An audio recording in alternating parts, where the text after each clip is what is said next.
Olá, queridos jovens, a paz do Senhor. Estamos aqui para mais uma videoaula da Escola Bíblica Dominical da Igreja Assembleia de Deus, Ministério Belém, aqui na cidade de Pindamonhangaba. Você é muito bem-vindo. Para você que está assistindo pela primeira vez, seja muito bem-vindo. Eu sou o professor Ricardo Sobral e estamos lecionando para a sala dos jovens nesse terceiro trimestre de 2021. Nós temos aqui um canal no YouTube, AD Belém Pinda EBD, que você acessando estará adquirindo conhecimento bíblico para sua edificação. Compartilhe, dê o seu like, faça seu comentário sobre o que você está achando das aulas, tá ok? Onde nós podemos melhorar. Nesse terceiro trimestre, nós estamos falando sobre a vigilância, justiça e o culto a Deus. Vigilância, justiça e o culto a Deus, um chamado para a igreja nos escritos dos profetas menores, tá ok?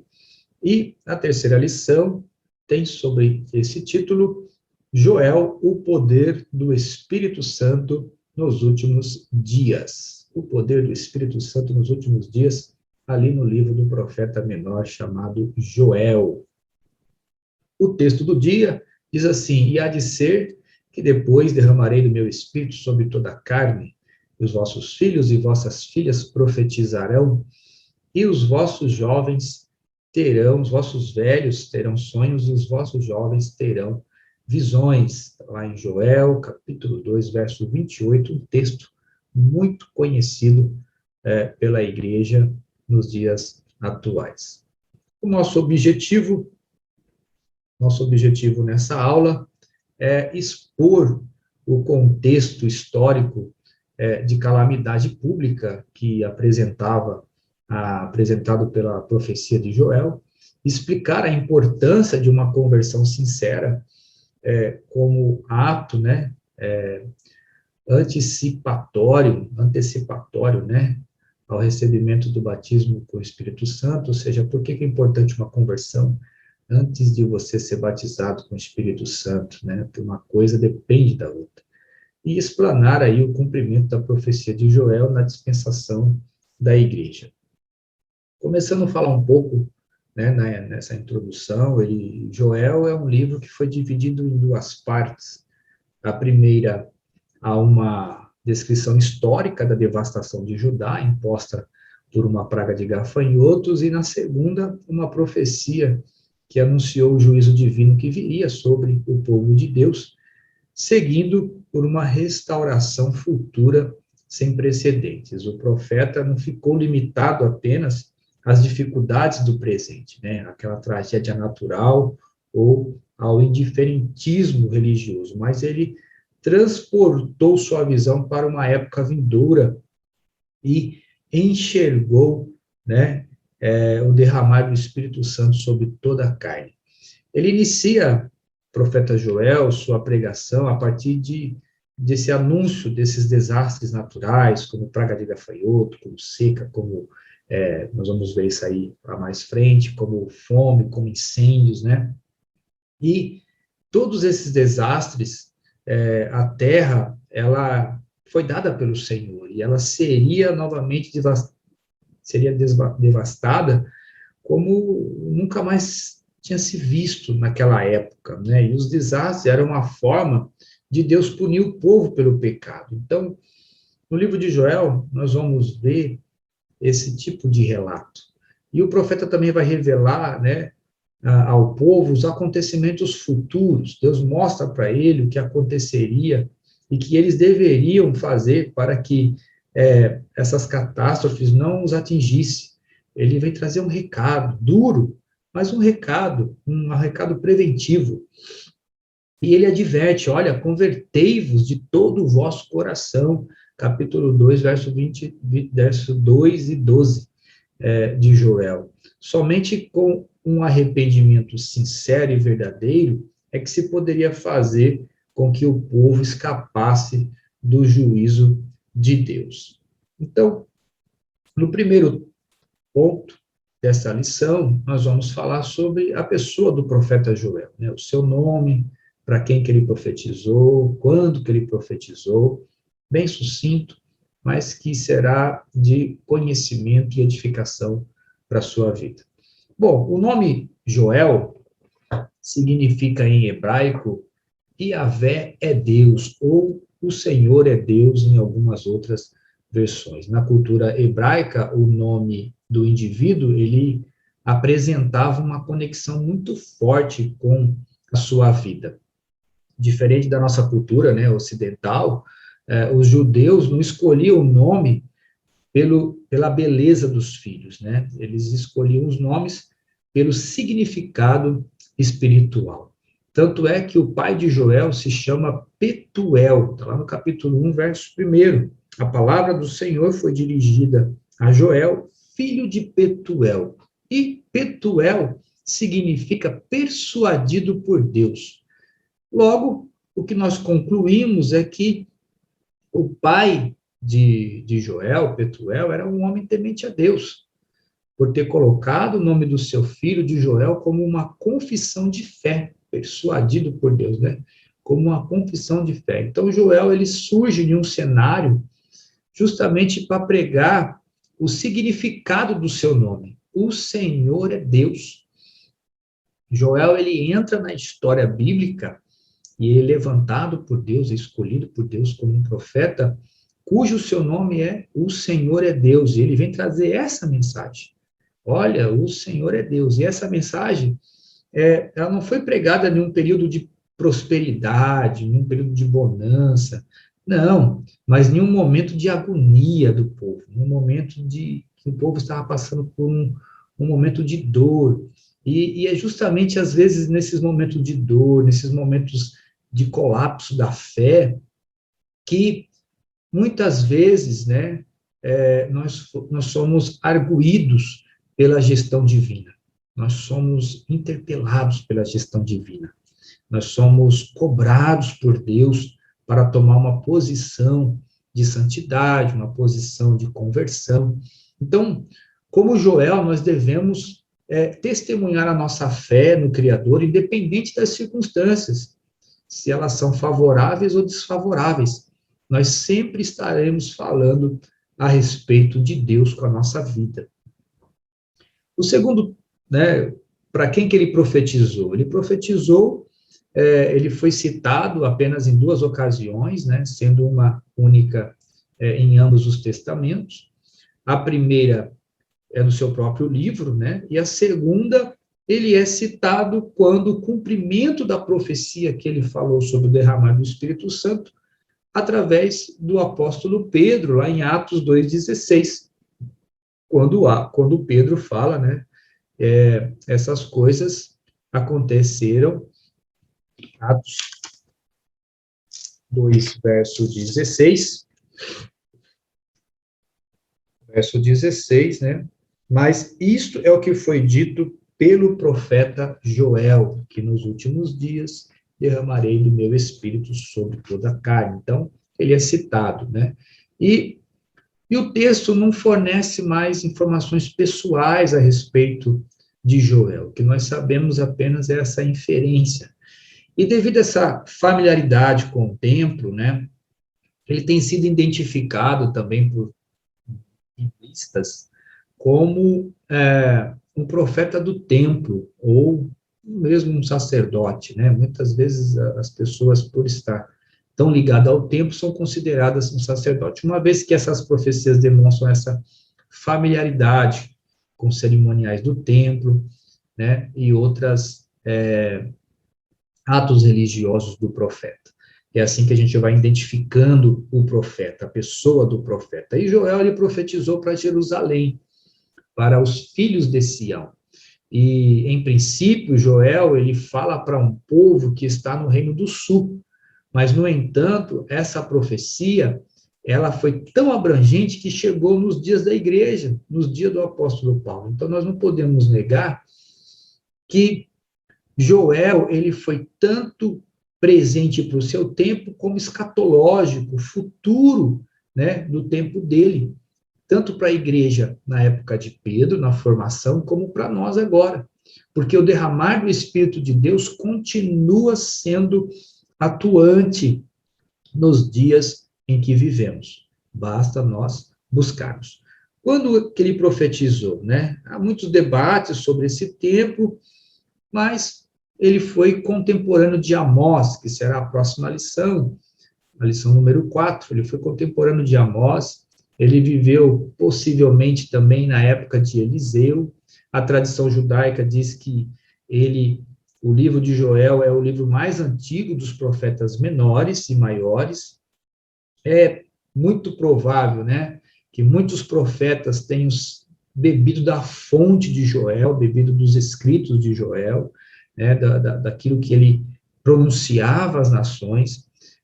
As evidências do próprio livro diz que ele profetizou no tempo de Joás, entre 835 e 830 a.C., né, e depois não cita mais nenhum nome de um rei naquela época, apenas o rei Joás, o sacerdote Joaida, que era a liderança da nação. E o livro não faz mais nenhuma alusão com a Babilônia, a Síria, os assírios, que eram inimigos da época, né? A Bíblia também não fala sobre a idolatria ela não representou um problema para a profecia de Joel, considerando o reinado de Joás. O período de adoração a Baal tinha terminado. O problema do povo não era ser idólatras, mas o problema do povo era ser apáticos, indiferentes com a bondade de Deus, com o amor a Deus. Então, o indiferentismo religioso, ele é tão grave que pode sim levar-nos a uma apostasia religiosa. E o que é uma apostasia religiosa? É o esfriamento da fé. Quando nós ficamos apáticos, indiferentes à igreja, à comunidade da fé, aos cultos, à leitura bíblica, à oração, à consagração, ao jejum, quando nós vamos ficando indiferentes a isso, nós estamos na porta da apostasia, na porta do esfriamento da fé, do distanciamento da graça de Deus, da bondade de Deus. Então, nós precisamos tomar cuidado com isso. No tópico de número 2, vai falar sobre o contexto histórico de sua profecia, né? Vai falar sobre a praga dos gafanhotos, a indiferença de sua geração e o simbolismo dessa tragédia que estava para acontecer. Então, ele começa, né, apresentando uma devastação, uma seca, uma fome que ia atingir a nação de Judá ao ser atacada pelos gafanhotos. E a ideia da profecia é registrar para as gerações posteriores o relato da catástrofe. Como é que isso ia atingir a nação? No capítulo 1, verso de número 3, fazeis sobre isso uma narração a vossos filhos, e vossos filhos aos seus filhos, e os filhos desses a outra geração. Ele está falando, olha, fala para os filhos, fala para os netos, fala para os bisnetos, fala para o tataraneto, o que vai acontecer com essa nação se ela não se arrepender. Então, trata-se de um evento histórico, de um contexto narrativo, né?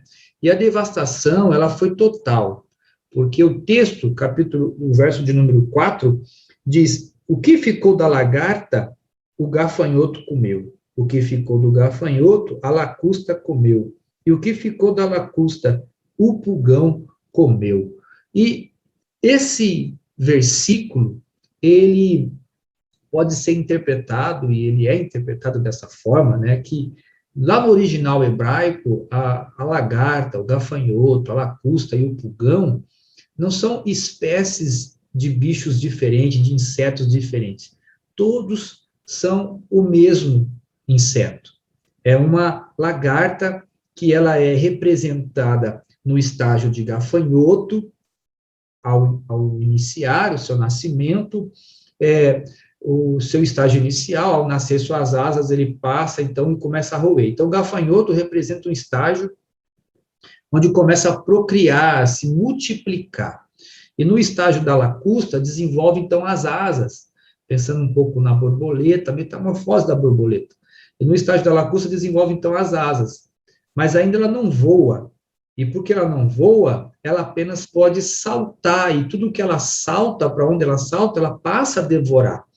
E aí, então, ela se torna um pulgão, que é mais ou menos um bichinho já mais desenvolvido. E com essa questão de desenvoltura das suas asas, ela passa a voar e então passa a comer plenamente tudo que está à sua frente, né? E Judá foi desolado por causa do ataque desses gafanhotos, né, em vários estágios.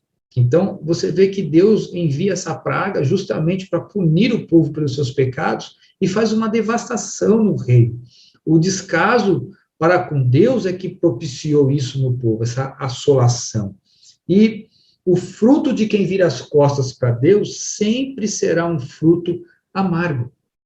Então você não pode virar as costas para o Senhor, porque Ele é o nosso Criador, Ele é o nosso Pai Celestial, e toda vez que Ele nos chama para um arrependimento é porque Ele quer trabalhar o seu amor em nossa vida, e nós precisamos dar ouvidos a isso.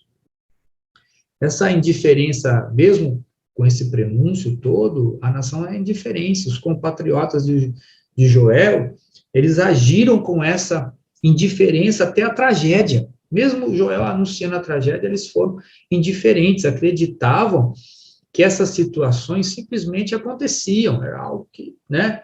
E então o profeta começa a fazer a mensagem fazendo uma invocação solene, começa a chamar o povo, né? Em suas palavras, ele diz assim: ouvi isso, ouça isso. Ele vai convocando o povo. Ouça isso, verso de número 5, os ébrios ou os bêbados, despertai-vos bêbados, chorai, gemei todos os que bebeis vinhos por causa do mosto, porque é tirado da vossa boca. Ele fala para as virgens, virgem, vocês deveriam lamentar. Os sacerdotes, ele fala, vocês deveriam gemer e clamar, porque a devastação foi tão grande que não havia material nem para oferecer as ofertas que o Senhor havia deixado como regra para trazer ao templo, de tão tamanha que foi a devastação. E a interrupção da adoração, né, ao Senhor deveria ser considerada uma grande calamidade. Você já parou para pensar, se você não tiver mais recursos, né, para levar ao templo, à casa de Deus, ser grato a Deus, ser generoso a Deus, o templo não fica de pé, o templo não permanece. Então, o povo já não tinha e estava indiferente até a isso. Às vezes Deus permite certas situações, né, com o propósito de nos despertar, de nos colocar, né, vamos lá contra a parede para que a gente possa despertar do sono espiritual que muitas vezes as pessoas entram. Então, permanecer indiferente diante da adversidade é um claro sinal de insensibilidade espiritual, e você precisa tomar cuidado com isso.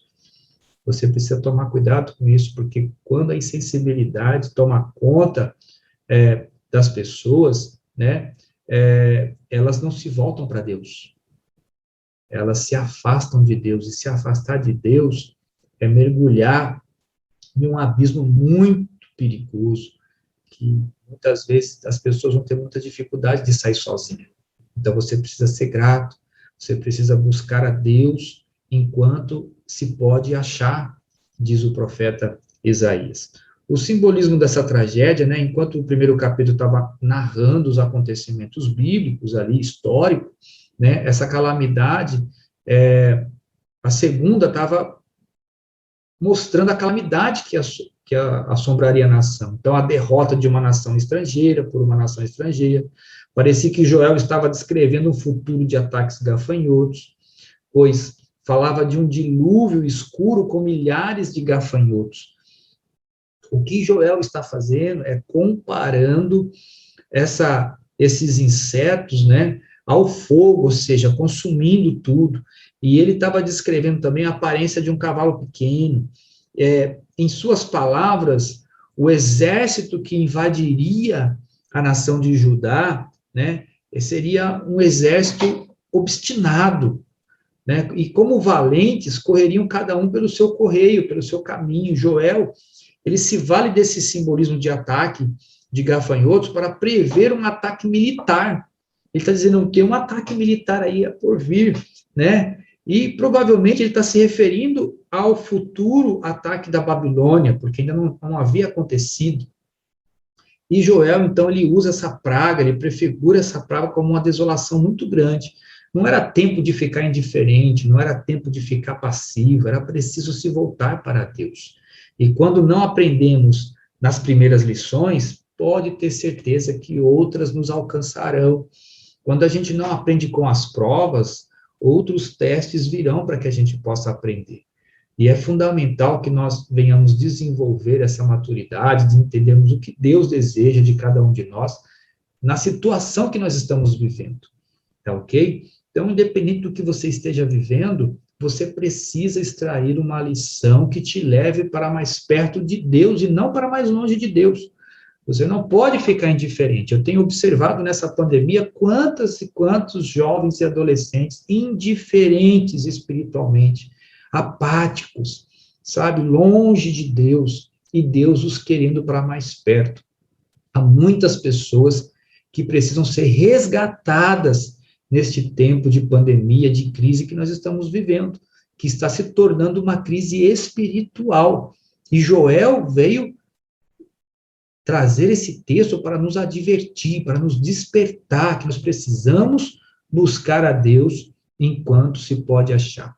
No terceiro tópico, vai falar sobre o poder do Espírito Santo nos últimos dias. Veja que o primeiro é o apelo ao arrependimento. Joel, ele clama a todos os seus compatriotas, né, pelo arrependimento. A expressão agora mesmo, no capítulo 2 e verso de número 12, diz assim: ainda assim, agora mesmo, diz o Senhor. Ele está falando, tem urgência.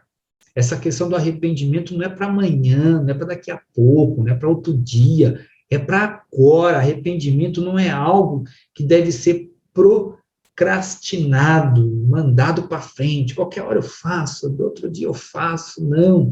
Deus quer um arrependimento já, nesse momento. E a Bíblia, arrependimento é sempre para hoje, nunca para depois, nunca para amanhã, nunca para quando der eu faço. Não, o arrependimento tem que ser para hoje. O profeta afirma que não se deixe enganar por falsos arrependimentos ou rituais aparentes, né? A conversão deve ser de todo o coração. Verso de número 13, ele fala, olha, verso 12, convertei-vos a mim de todo o vosso coração, isso com jejuns, com choro, com pranto, e rasgai os vossos corações e as vossas vestes, convertei-vos ao Senhor vosso Deus, porque ele é misericordioso e compassivo e tardio em irar-se e grande em benignidade e se arrepende do mal.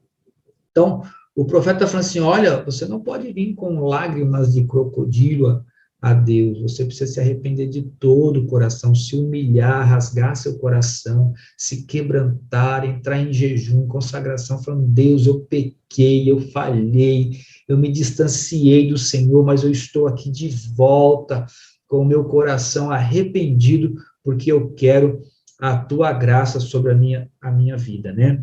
E a penitência deveria ser sentida, ela não pode ser algo assim esporádico, algo superficial, eu tenho que sentir isso, não é um ritual, não pode ser um ritual, tem que vir do fundo da alma, do fundo do coração.